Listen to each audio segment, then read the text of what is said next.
I'm Safia, your science teacher. Today I am here to have revision on the lesson Safety and Home.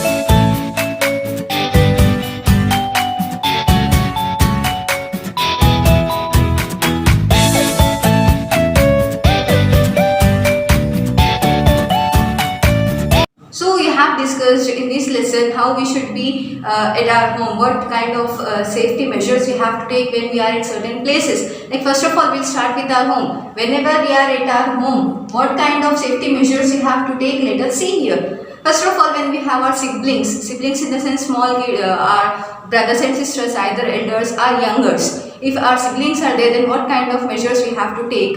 If your sibling is younger than you, they are very small than you, that means they have some toys to play, or they may be doing some mischievous things and naughty things, like they will be using sharp objects. So not only they and you, but you also should avoid using sharp objects while playing. Like people will be playing with the scales, okay, iron scale or screwdrivers or the any other blades, knives, etc. These are sharp objects. If we are playing with that, you may get cut on your hands and you may get wound. You may get and your siblings may get the wounds. So you should not play with the sharp objects. And next one, you should not go near the electrical sockets. You know, sockets will be present where you will be putting the plugs. So that we should not go near the sockets, and when if it is switch on, then you have to off. If the sibling who is very small than you, they may put fingers in that, and you should also avoid putting fingers and playing, because that the electricity is flowing in that. If you put your finger, you may get electric shock. So you should be away from the electrical sockets.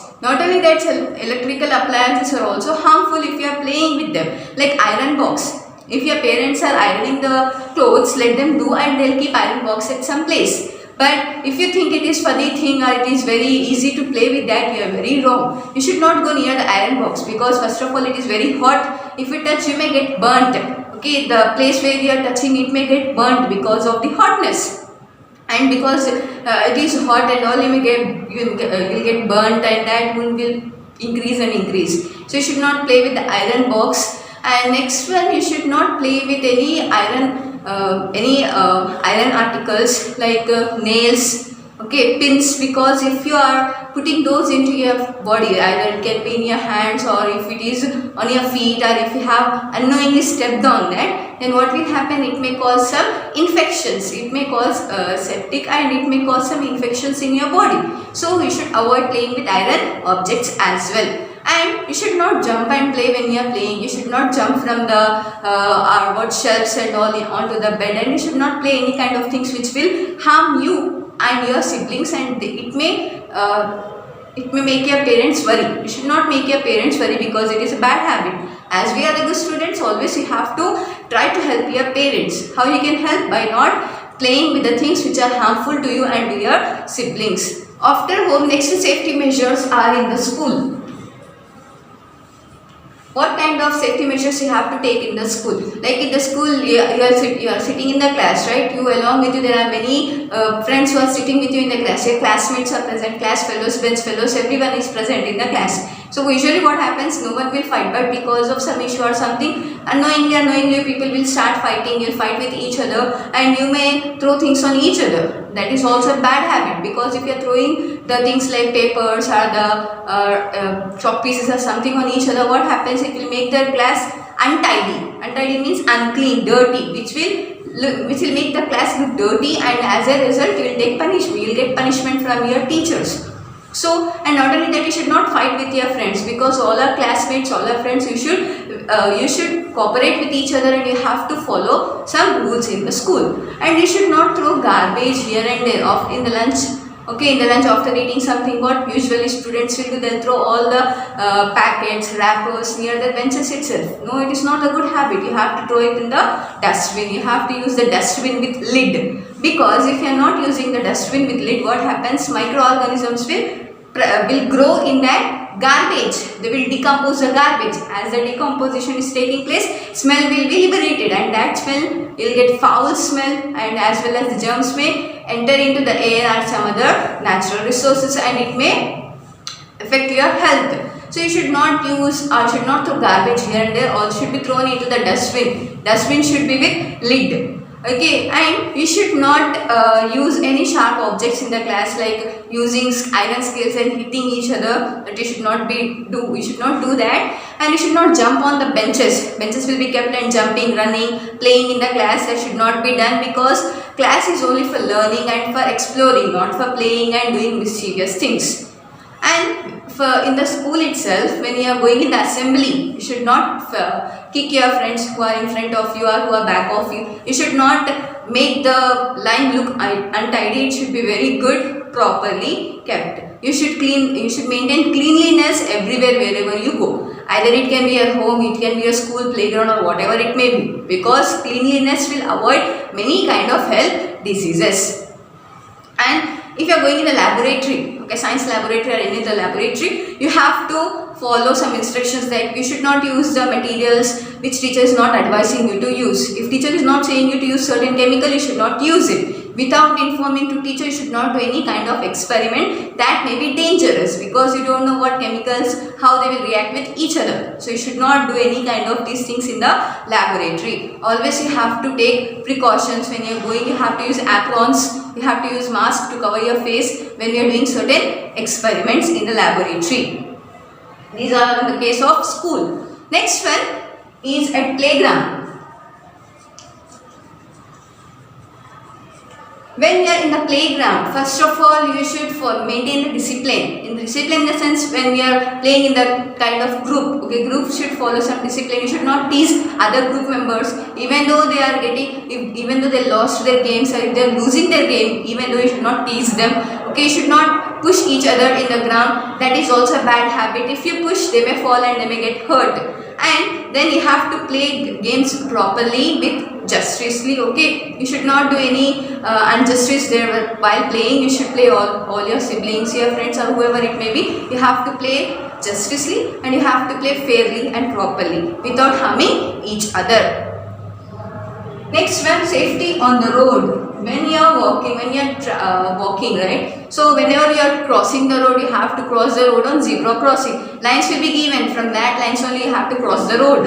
And you should, before crossing the road, you have to see right side, left side. Then you have to start. If not, if any vehicles may come and it may lead to a disaster, so you should see the sides before you are crossing the road. And always, whenever you are walking, use footpath for walking. If you are walking mid of the road, other vehicles will come and accident may take place. So you have to take always footpath whenever you are walking.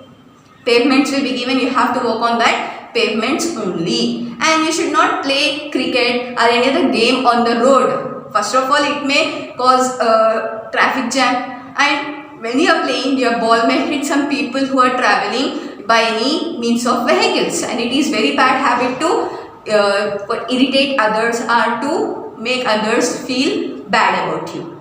And you have to follow the traffic rules whenever your parents or whoever is going through the vehicle. Like red, we have 3 lights, okay, traffic signals that are red, green and orange. Red means you have to stop. Green means you have to go. If it is orange, then you have to wait for some time. That is for changing of directions and all. So you have to follow these traffic rules. You should say your parents if they don't know what kind of rules they have to follow. And if you are sitting on the bike, your elder brothers, elder sisters, if they will ride the bike, then they have to say that only 2 members are allowed. They have to use helmet. They have to have all their documents with them. That is also a kind of safety measure when we are traveling on the road. Students, even though you are following all the measures, but sometimes what happens, accidents may take place. It can be any kind of accident, like it can be accident at our on the road. Okay, it can be a small minor accident on the road. Someone is bleeding. Then what we'll give first of all? We'll give them first aid. For example, your small sibling, your small sister or brother are playing with a sharp object. You did not saw, you did not inform them, but they are playing. They don't know that they should not play. So what happens? They'll get wound on their hand. They got hurt. They got a wound on their hand. So what your mama will do? First of all, she'll do first aid. So what is first aid? First aid is the first treatment given to the patient before doctor arrives. Before getting any help from the doctor or from the hospital, the treatment which we are doing at the home is called as first aid. First aid, there is a kit, right? It has some antiseptic solution, cotton, bandage, and some ointments, etc. So based on what kind of wound it is, we have to treat that. So that is a common thing which is present in our every home. So first treatment which is given is called as first aid. So if someone has gone through any accident, if they met with an accident, then what you have to do? First of all, you have to see what kind of first aid you can give for them. If it is burning, okay, if they got hurt by burning, then you have to clean that wound with water. You have to pour cool water there. You should not pour hot water, cool water you have to pour on that area wherever they got burnt. Okay, and if it is they got injury by running, jumping, they got something, blood is coming out of the body. Okay, if it is bleeding, then you have to use antiseptic solution. Take cotton and apply antiseptic solution on that. Then what happens? All the blood, first of all clean the blood, then apply antiseptic solution. Then you have to use ointment. Then you have to, if it is too major, then you have to wrap it with the bandage and all. So then this was only the small thing which you are doing at your home. Then you have to consult your doctor, whoever it may be, physician or whatever it may be. You have to consult them and you have to take the assistance of doctor, and they have to go visit the doctor to get it properly treated. And these are some measures which you have to take, which are very important. So as we have discussed there, and this was the revision of the lesson safety and home. So to avoid accidents on and all, what you have to do? First of all, you have to be safe. How you have to be safe? I have given you some measures. You have to follow those measures and try to be safe at your home. Okay. Nowadays, as we know, it is a pandemic. So I request each and everyone to stay at your home and maintain the social distancing. Now, even though it is not the lockdown, but still you have to follow some social distancing. If it is any necessary things only, you have to go out. Children, you need not to go out because nothing is going on. I mean, you doesn't have anything to play or do. Just you have to sit at your home and watch the videos, teaching videos, and complete your assessments, whatever we are giving. And you ask your siblings who are elder than you to stay at home, because it is not good to go out and meet someone, because pandemic hasn't completed yet. It is still running. Okay, so use sanitizers. Say your parents and your elders to use sanitizers and use masks whenever they are going out. And you have to use some things which we are getting, like vitamin C, sources of vitamin C, all the vegetables you have to eat, all the fruits you have to eat, which are good source of vitamin C. And try to use all the natural things instead of going for the tablets and all, and improve your immunity. Okay, students? So read this lesson, go through this video properly, go through the revision properly, and write the exam properly. All the best. Bye-bye.